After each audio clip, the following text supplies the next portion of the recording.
Hello and welcome back to my channel. My name is Lori. Today we're going to see how many Tiny Teris we can make from essentially 2 rolls of Parfait XL. So I have this one in key lime and I have the sprinkles one in garden party.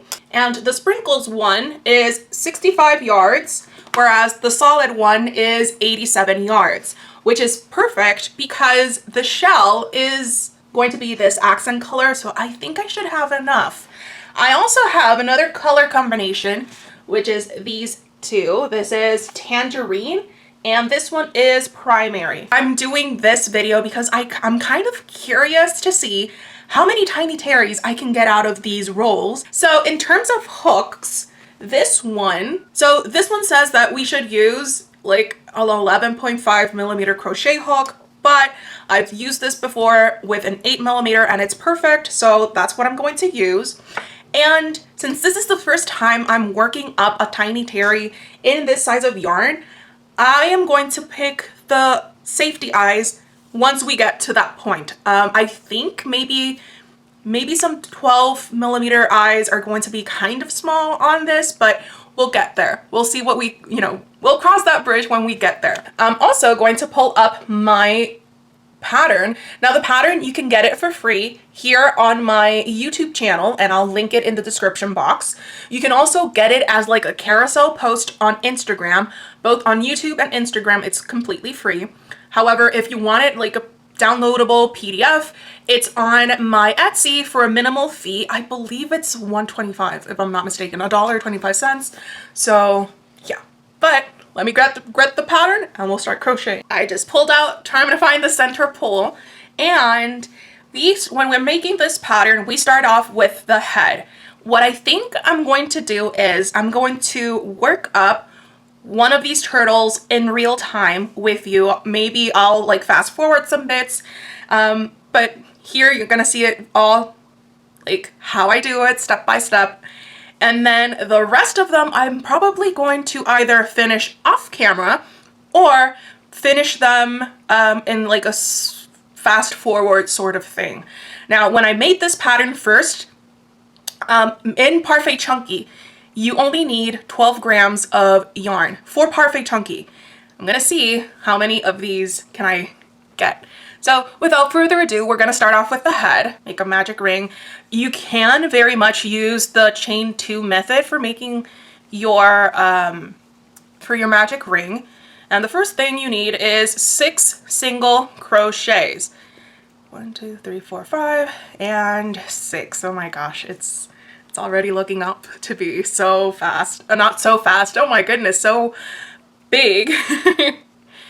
Then we have 2 single crochet and an increase, and that sequence we repeated 2 times. Round 3 is single crochet followed by an increase 4 times around, so it's 1. Okay, so this is round 3. Round 4, single crochet around. Judging by the size, I don't think the 12 millimeter eyes are going to look good. And the thing with this big yarn is that the spaces are a bit bigger and my fear is that the eyes might slip out. So camera has been fixed. Now I have full battery. So as I was saying, I think the eyes are going to be too small, but I'm gonna bring them in just in case. But I also have some other safety eyes. Hey, and if push comes to shove and I need to paint safety eyes just for this, we'll do that. Now, no. Maybe it's just me, but I kind of prefer bigger eyes on my plushies. So I have here some eyes from 3J's Handcrafts. Yes, now this is what we're talking about. This is better, way better. And I believe these are 20 millimeter.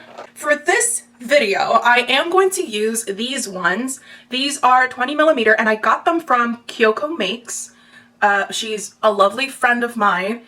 So now we are going to add our safety eyes between rounds 3 and 4 with about 6 visible stitches. So ideally I wrote like 6 visible stitches, but as long as the eyes are like at the sides, it will be fine. Usually when I'm working with 20mm eyes, I can just like snap them on. We'll see if that's the case. The other day, it was the first time in, I think, ever that I actually had to stand on a pair of safety eyes to lock them in place. Now, that's not something that it's common for me. Like, I'm able to, if I'm using like a safety eye tool, I know that, gosh, I forget the name.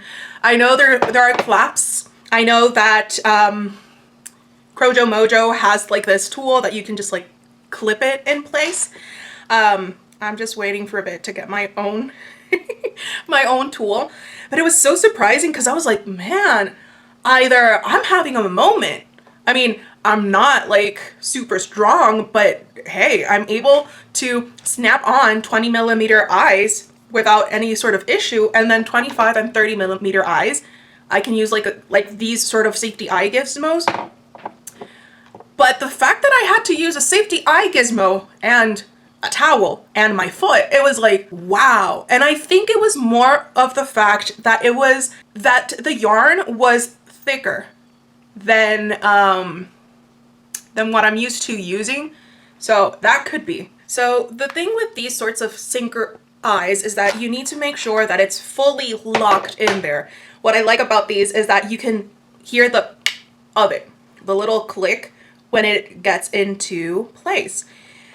Some designers, some crocheters like to add a bit of hot glue at the back, but I find that if it's so hard to put these on, it's going to be very hard to take them off. Here's how we're looking. Once we have the safety eyes in, we are going to start round 6, which is 3 single crochets and a decrease. Round 7, it's 2 single crochets and a decrease. Oh my goodness, these are going to be so huge, but I love it. I'm all for it. I'm here for it. Now we are supposed to stuff, and then when I'm stuffing, I'm gonna pull out my yarn for a bit. When I'm stuffing, regardless of if it's a turtle head or a snowman head or whatever, I like to hold it like this, like a little ball, and stuff it like that so that it looks like a rounded shape. Well, this is a major boo-boo. I thought I had hit record, but apparently I didn't. And I don't know what the last thing that we did or the last thing that you saw. So I'm just going to show you that I finished the head. It's already done. I did mention that just the head is a whole lot bigger than like the regular Tiny Teri. And then as I was talking about this book that I'm listening to, I finished the shell. So in case I didn't film that part about the book that I'm listening to this book. It's called The Last of the Moon Girls, and the author is Barbara Davis.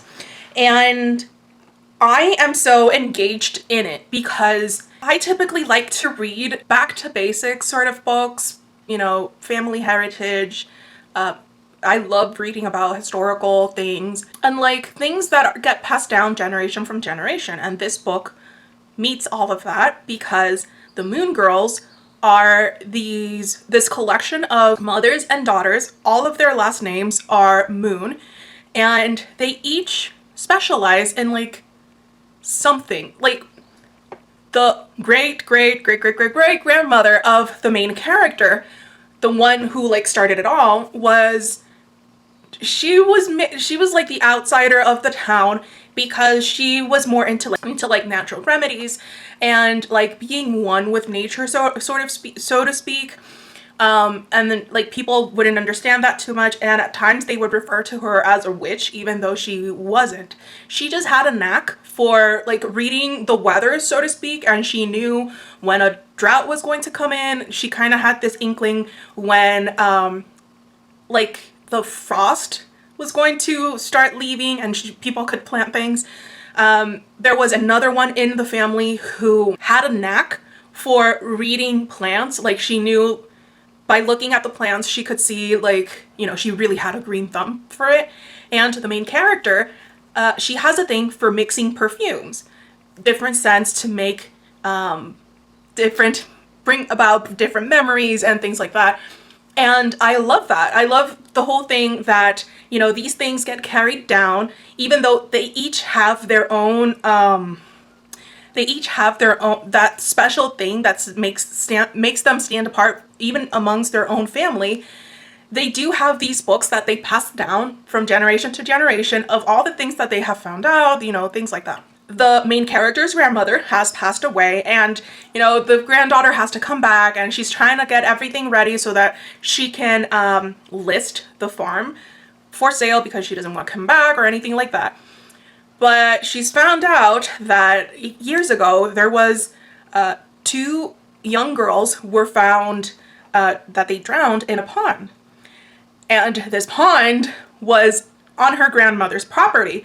And people needed a scapegoat. And the scapegoat was her grandmother, even though her grandmother wouldn't hurt a fly. Even though the people in that town knew that the grandmother was, you know, she was the person, when someone was sick, they would call on her and she would give them, like, her special knack was cooking just the right dish to help that person, be it that they were sick with like the cold or something like that. So at least this is where I am currently in. So the granddaughter is dipping her toes and like asking around about what happened with that, because everything was going like so fantastically with like people coming forward.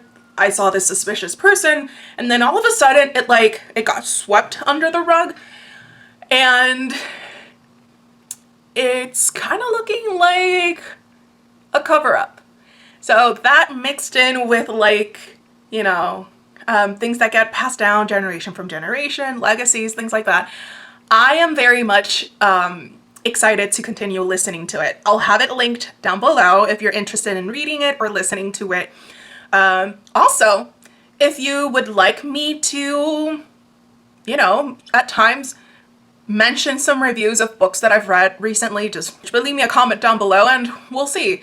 I don't know how I do it, but I'm able to keep tabs on different books that I'm either listening to or reading in different formats. I'm currently reading, other than the Bible, I'm reading 4 different books, 2 audiobooks. Actually, no, it's 1 audiobook, it's 2 ebooks, and 1 like regular book. So yeah, I don't know, like I love reading books. I love learning about, you know, different things and like having perspective on different things. And that is what I was talking about when I forgot to hit the record button. So we are here, we've done the shell. Now we're going to start the frill. And I'm gonna do the one that's in the actual pattern, because in the pattern I do include 4 different frills. Crochet, so that's the sequence. Single crochet, do double crochet in the same stitch, and a single crochet, and do that a total of 6 times until you reach the end of the shell. So when I started reading, like when I fell in love with reading, I was in the 5th grade. And I think it was the fact that we had like this Scholastic book fair come to our school that I grabbed. I remember it was called The Royal Diaries.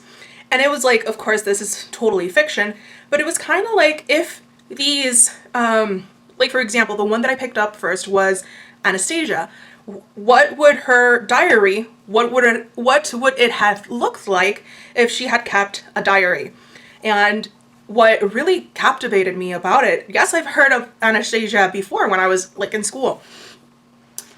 It was the fact that after you read until a certain point, you then would get like a summary of what was going on when she was born and raised and all that good stuff, and that got me hooked on reading books.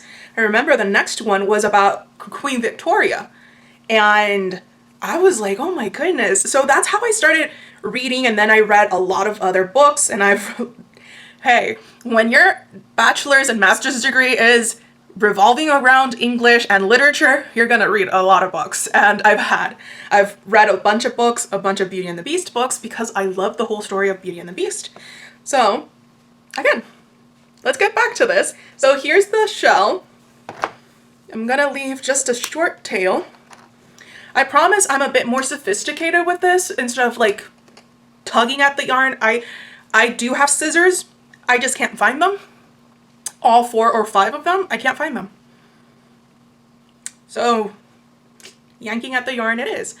So, oh my goodness, it looks like a little hat. So once we're done with the shell, this is how it's going to look. We're going to attach our yarn into the first back loop of the round that we were just working on. Single crochet, popcorn stitch, and I have a tutorial for the popcorn stitch, but essentially it's 5 double crochets in the same stitch. Here, let me see, this is the third one, and fourth.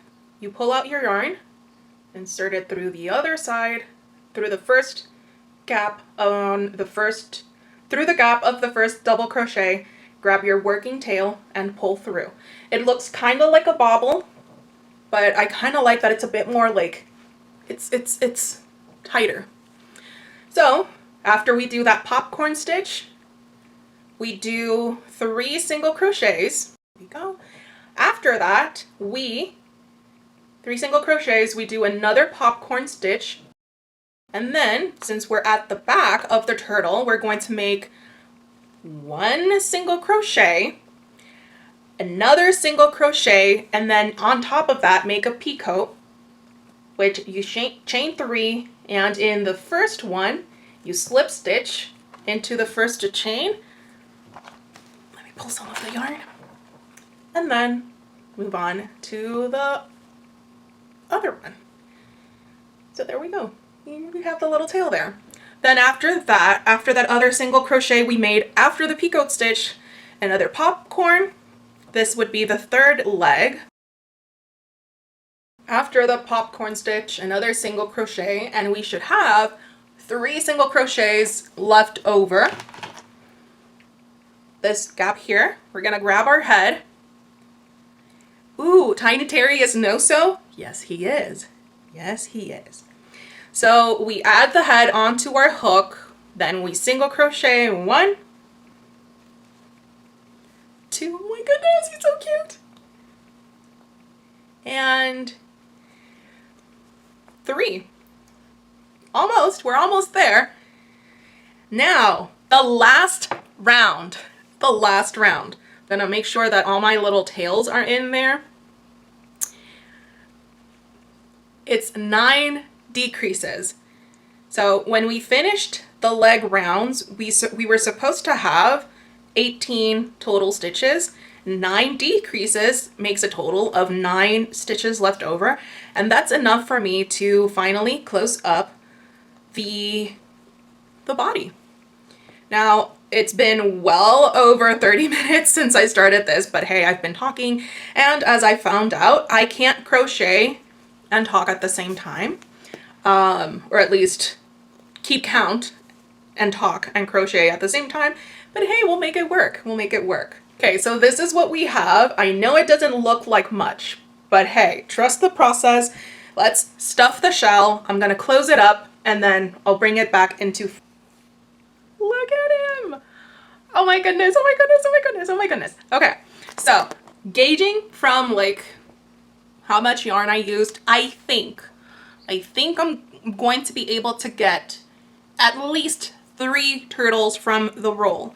Now, when I bought this roll, I think they go for like $8, and it was on sale for like 6 or 5, if I'm not mistaken. If you are market prepping and like, hey, you're able to pull out these pretty big looking turtles, and maybe you'll be able to crank out 3 in an hour and a half, maybe, and 3 from 2 skeins of jumbo yarn, I'm pretty sure that you can sell them for a good, it'll be a good turnover. Well, not turnover, but you know what I'm trying to get at. But look at them. They're so cute. They're so cute. I love them. So yeah, I'll check back in once I'm done with these. Bye. Okay, it's check-in time because as I was working up a Tiny Teri, I was like, wait, I'm not gonna have enough time to make all the Tiny Teris I can from these skeins of yarn and to be able to like make the update and then edit the video to upload to YouTube. So I worked up another Tiny Teri. This one, I love it. I think I'm going to do the rest of them like this. Here she is. I used felt eyes from Bruncesca Designs, and I love it. Oh my goodness, I love it. Okay, so I did do the math. I started off, I weighed the skeins of yarn. I started off with 176 grams of the key lime. Bear in mind, this is after we made the first one. So 176 grams, and then I ended up with 141. So roughly 35 grams of the main color. This is so that you can make the head and the bottom of the body. So we have 35 grams. And then from the sprinkles one, I ended up using 22. So 35 and 22, ideally. And this is if I don't go crazy leaving long tails, or if I do, this could very much change if I do like the more frillier edge. Ideally, if you do the same thing that I'm doing, using a solid color for the head and the tails and the legs, and one for the, ideally you should be able to get 5 whole turtles from a roll of Parfait Chunky XL and XL sprinkles with an 8mm crochet hook. And if you're market prepping, if you're prepping for the holidays, you know, Christmas, just imagine these as stocking stuffers. Oh my goodness. Now, I will link Bruncheska's shop, Etsy shop, in the description box, because her eyes are like perfect for it. I think I'm gonna keep her. But yeah, I will try and remember to post an update of all the turtles I managed to make. Now, as I mentioned at the beginning of the video, I was going to use these as like party favors, but I think they're going to be too big for what we want. So I'm gonna make more Tiny Teris with Parfait Chunky, the regular Parfait Chunky, and I think these I'm going to list on my Etsy for the Christmas season. So yeah, thank you so much for joining me today. If you liked anything that you saw today, please like the video, share with someone who you think might like this sort of video, leave a comment down below, you know the drill. And if anything, I'll see you back soon with another video. Bye.